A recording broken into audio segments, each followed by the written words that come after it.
Hello everyone, good afternoon guys, welcome back to my channel. Devendra love Simi में आप सबका फिर से एक बार स्वागत है। आप लोग कैसे हैं? आशा करती हूँ कि आप लोग अच्छे होंगे और मस्त होंगे, स्वस्थ होंगे। और यहाँ पर मेरा अब लंच वंच हो गया था, मैं सोची आप लोग से कुछ बात करूँ। आज मैं ऐसा टॉपिक पर बात करने वाली हूँ जो भी माता बहनें हैं और जो भी ये लेडीज सुनने की ज़रूर कोशिश कीजिएगा कि हर घर में नहीं कर सकते हैं, लेकिन 50% घर में ये प्रॉब्लम आती है वाइफ हस्बैंड के बीच में। मैं कुछ वाइफ हस्बैंड के बारे में कुछ टॉपिक पर बात करना चाहती हूँ। उस बात को इग्नोर मत कीजिएगा, मतलब उस बात को समझने की कोशिश कीजिएगा कि क्या हम कहना चाह रहे हैं। चलिए तो बिना देरी किए हुए आगे बढ़ते हैं। रुक जाइए, इधर से बैकग्राउंड की टीवी की आवाज़ आ रही है, कहीं और शिफ्ट होती। अब मैं यहाँ बैठ गई हूँ आराम से और आप लोग बने रहिए। और तो उधर से आप कोई बात नहीं, इग्नोर कीजिएगा, बैकग्राउंड की आवाज़ आ रही है क्योंकि बाबू टीवी देख रही है अभी, छोटी वाली, और बड़ी वाली गई है स्कूल।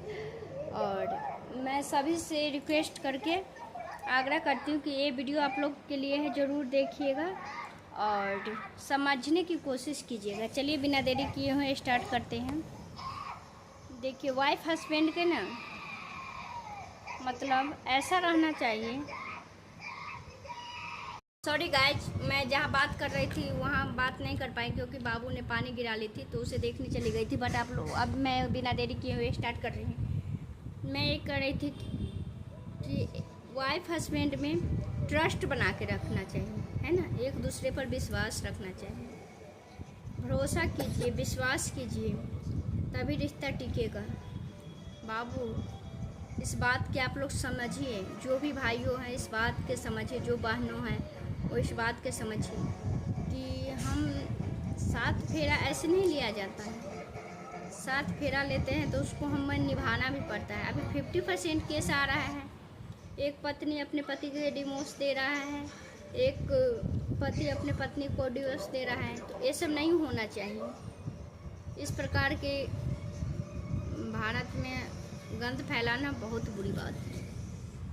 इसलिए आप लोग इस बात को समझिए कि हम, और जो भी लड़का है इस बात को खास करके समझे।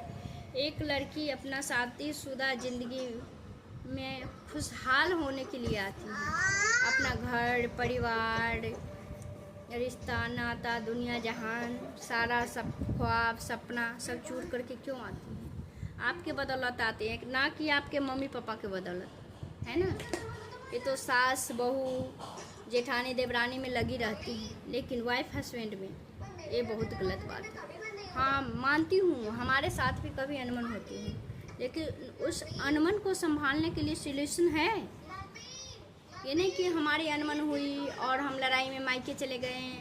और नहीं कि ऐसा लड़का लोग करता है कि लड़ाई वाइफ हस्बैंड में कर लेते हैं, दोनों पति पत्नी में, और बाहर चले जाते हैं। ये सब नहीं होना चाहिए, क्योंकि अब जो है जैसी है उस आपके लिए वो अच्छा है, उनके लिए आप अच्छा है। इसलिए दोनों अपने आप में, अगर बात बिगड़ जाती है तो उस बात को संभालने की कोशिश कीजिए कि आखिर उस बात को सोचिए कि आखिर हमने क्या गलती की जो हमारे हस्बैंड हमसे नाराज़ हो गए। या जो लड़का है वो समझे, मतलब जिसकी वाइफ गुस्सा हो जाती है तो उस रीज़न को समझिए कि हमारी वाइफ किस रीज़न से गुस्सा है, उसको क्या चाहिए, कैसे। ना कि गुस्सा से, आप प्यार से उनसे पूछिए कि क्या है, नहीं कैसे।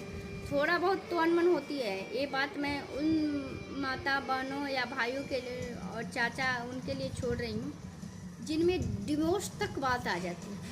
ऐसा नहीं होना चाहिए, क्योंकि एक लड़की अपना सब कुछ छोड़ के आपके बदौलत आती है। और चुप हो, कोई बात नहीं, ये ले लो खिलौना, ये बाबू परेशान कर रही है। और इसलिए मतलब इस बात सबसे आप लोग मतलब समझने की कोशिश कीजिए और अपना रिश्ता बचाइए।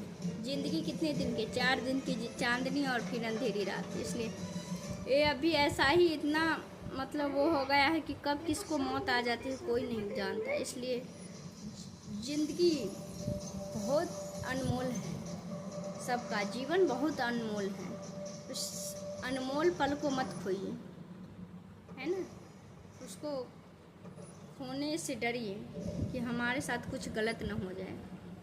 इसलिए जो भी आपके पास समय है, ज़िंदगी है, जो भी हस्बैंड है, बहुत से हस्बैंड है कि हाँ घर में आते ही कहीं से आए बाहर से और फ़ोन में लग गए। ऐसा नहीं है, आपका काम है, आप काम कीजिए। कुछ वाइफ को भी टाइम देना चाहिए, थोड़ा बहुत तो टाइम देना पड़ेगा। दिन भर काम कीजिए, कम से कम शाम में अपने पत्नी के साथ चाय पीजिए, नाश्ता कीजिए, खाना खाइए। इस तरह से कुछ बात कीजिए। ये नहीं कि चाय पी रहे हैं और फ़ोन में लगे हैं, नहीं, ये बात सब नहीं होना चाहिए। और जिस लेडीज़ के हस्बैंड ये बात नहीं समझ रहे हैं, ऐसा कर रहे हैं, उस लेडीज़ से मैं ये बात कहूँगी कि आप अपने हस्बैंड के ना की लड़ाई से उन्हें प्यार से समझाइए कि हमारे पास रहिए, हमें टाइम दीजिए। अगर वो गुस्सा कर रहे हैं तो उसका सलूशन निकालिए कि क्यों गुस्सा कर रहे हैं, आखिर क्या इनको क्या चाहिए। उस बात को आप दिमाग से समझिए, दिमाग लगाइए कि हाँ हमें हमारे हस्बैंड इस चीज़ से खुश है। आपके हस्बैंड आपको जिस चीज़ से मना कर रहे हैं कि आप एक काम मत करो तो मत कीजिए। उन्हें पहले आप समझाइए कि नहीं बाबू, ये काम अच्छा है हमारे लिए फ़ायदा है। बेटा पैर उधर कीजिए, हमारे लिए फ़ायदा है इस काम में। तो उनको फिर भी ट्रस्ट आए तभी कीजिए, अगर ट्रस्ट नहीं हो तो बिल्कुल मत कीजिए। क्योंकि इस बात से मैं भी सहमत नहीं हूँ कि जो हस्बैंड के अच्छा नहीं लगे वो नहीं करना चाहिए। आपके हस्बैंड को जो अच्छा लग रहा है वही कीजिए। और लड़का सबको भी कह रहे हैं, लड़का सब तो वैसे भी मनमानी करते, फिर भी मैं उन सबसे रिक्वेस्ट करके कहना चाहूँगी कि आपकी भी वाइफ को जो अच्छा नहीं लग रहा है वो भी मत कीजिए। हाँ ऐसी ये नहीं कहते कि हर लड़का ही गलत है, अभी मतलब 50% लेडीज भी गलत है। उन बहनों के लिए नहीं कह रहे हैं, जो अच्छी उनके लिए कोई बात नहीं है, उनके तो बहुत अच्छा लाइफ होगी। और जो है कुछ लेडीज मतलब देखते हैं, अभी सोशल मीडिया पर भी देखते हैं कि बहुत लेडीज है जो अपने हस्बैंड के केयर नहीं करती हैं, हस्बैंड के बात नहीं मानती हैं, बात तो उसकी कोर्ट तक पहुंच जाती है। ऐसा सब नहीं करना है। आप लोग ज़िंदगी खुल के जिए, अपने हिसाब से जिए और अपने वाइफ हस्बैंड में एकदम संबंध प्यार से बना के रखिए।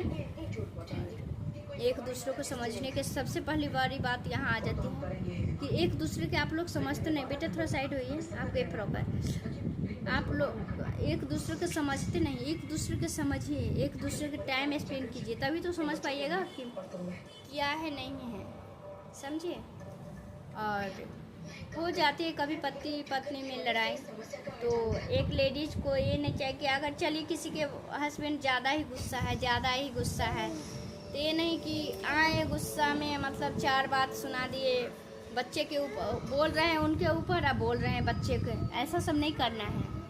आए ड्यूटी, अगर किसी के हस्बैंड गुस्सा में है, पैर हटाओ बेटा, गुस्सा में है तो आए तो आप पूछिए उनसे प्यार से, जैसे रोज़ करते हैं, जैसे बिना गुस्सा में करते हैं ना कि चाय लीजिएगा, कॉफ़ी लीजिएगा, पानी पीजिएगा।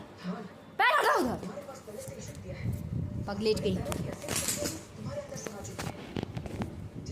सॉरी गाइज, बाबू फ़ोन गिरा दी थी, पैर इधर करो, मोबाइल गिरा दी थी, बट कोई नहीं, बच्चे थोड़ा परेशान करते रहते हैं। और यही मैं कहाँ थी, हाँ, हस्बैंड आए तो आप पूछिए, जैसे रोज़ पूछते हैं कि क्या लेना है, चाय कॉफ़ी पानी, बैठिए उनके पास।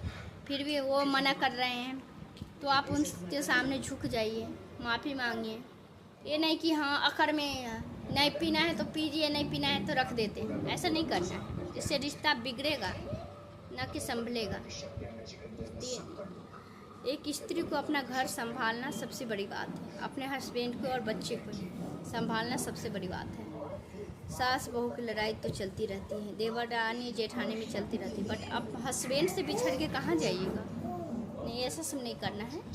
और फिर भी वो नहीं मान रहे हैं, बोल रहे हैं कि नहीं खाना हमको नहीं खाएंगे, खाना है, तो आप उसको सोचिए कि किस तरह से अपने हस्बैंड को मनाना है। उस बात को सोचिए कि आपके हस्बैंड, चलिए आप खाना बना दिए रख दिए, खाना है तो खाइए, नहीं खाना है तो मत खाइए, ऐसा नहीं करना है। प्यार से समझाइए। और जिस दिन हस्बैंड गुस्सा हो ना, एक ट्रिप बताते हैं, उस दिन उनके फेवरेट खाना बनाइए, ताकि वो देख के कहते हैं ना कि आदमी को मतलब दिल का रास्ता पेट के रास्ता से ही जाती है। जब पेट भरेगा तो वो खुद ही खुश हो जाएंगे। उनके फेवरेट खाना बनाइए, जो भी हो। हर लेडीज से मैं कहती हूँ कि अगर किसी के भी हस्बैंड अगर थोड़ा बहुत भी अनमन हो ना, ज़्यादा हो, फिर भी बनाइए उनके पसंद। देखिए जी, आप नहीं खाइएगा, मैं भी नहीं खाऊंगी, ऐसे प्यार से समझाइए, ना कि गुस्सा में। गुस्सा में तो और उनको गुस्सा आएगा। इसलिए अगर गुस्सा है, मान लीजिए गलती उनकी ही है, पर माफ़ी आप मांग लीजिए कान पकड़ के, चलिए सॉरी गलती हो गई। इस बात की जिद मत पकड़िए कि नहीं हमारी गलती नहीं है, आपकी गलती तो आप मांग, नहीं, ऐसा नहीं करना है। अभी मतलब बहुत से जेंट्स है जो अपने वाइफ से माफ़ी मांग लेते हैं, तो प्यार में सब जायज़ है, तो ऐसा ही रहना चाहिए। एक दूसरे को समझिए और एक दूसरे को समझने की कोशिश कीजिए। और सभी माता बहनों से रिक्वेस्ट कर रही हूँ कि बात को समझिए और अपने हस्बैंड को हमेशा अपने पास रखिए। ये नहीं कि हाँ, बहुत से लेडीज़ की ये भी प्रॉब्लम देखते हैं कि बताती है कि हमारे हस्बैंड को किसी से रिलेशनशिप में है, किसी अदर लेडीज। क्यों है उस बात की आप समझिए, क्यों है, आपसे क्या कमी उनको लगती है, उस बात को भी समझने की कोशिश कीजिए। नहीं, अपने हस्बैंड को अपने पास रखिए, इस तरह से बनिए, इतना स्ट्रांग बनिए कि आपके पति आपके अलावा किसी पर डोरा ना डाले। अपने पति को इतना प्यार कीजिए, इतना प्यार कीजिए, जी भर के प्यार कीजिए, उनका हर बात मानिए, हर काम पर। गलत, जिसका हस्बैंड अगर गलत हो, अगर गलत बात कहे, उस बात से मैं भी सहमत नहीं हूँ, वो काम नहीं करना है, गलत नहीं। अगर आपके हस्बैंड अच्छा राह दे रहे हैं, अच्छा कुछ कह रहे हैं, तो उस बात से आप लोग दोनों प्यार से रहिए, सभी माता बहनों। और मैं खुद को भी इस बात को कहती हूँ कि नहीं, वाइफ हस्बैंड में बहुत प्यार रखना चाहिए। थोड़ा बहुत तो अनमन होती रहती, बट कोई नहीं, अगर ज़्यादा हो तो आप लोग प्यार से मनाइए पति को, प्यार से, नहीं कि लड़ाई से। लड़ाई करना बुरी बात है, समझिए इस बात को कि लड़ाई झगड़ा कोई अच्छी बात नहीं है। कलह क्लेश कुछ अच्छा नहीं लगता है, ये सब मुझे खुद ही नहीं अच्छा लगता है। आपका जो कर्म है करते रहिए और हस्बैंड के लिए हमेशा सच सबर के रहिए। हस्बैंड जी आते हैं तो हमेशा आप जितना आपको हस्बैंड के कैसे आप रहिएगा तो आप पसंद आइएगा। इस टॉपिक पर भी बात करूँगी किसी दिन, अभी के लिए वीडियो लॉन्ग हो जाएगा। और सभी से रिक्वेस्ट करती हूँ कि वाइफ हस्बैंड में कभी लड़ाई न करें। अगर लड़ाई हो जाती है तो उस बात को वहीं ख़त्म करके एक दूसरे से सॉरी बोल लें। और इससे आगे मैं कुछ नहीं कहना चाहिए। अगले दिन मिलते हैं फिर अगले ब्लॉग में, तब तक के लिए love you all, take care.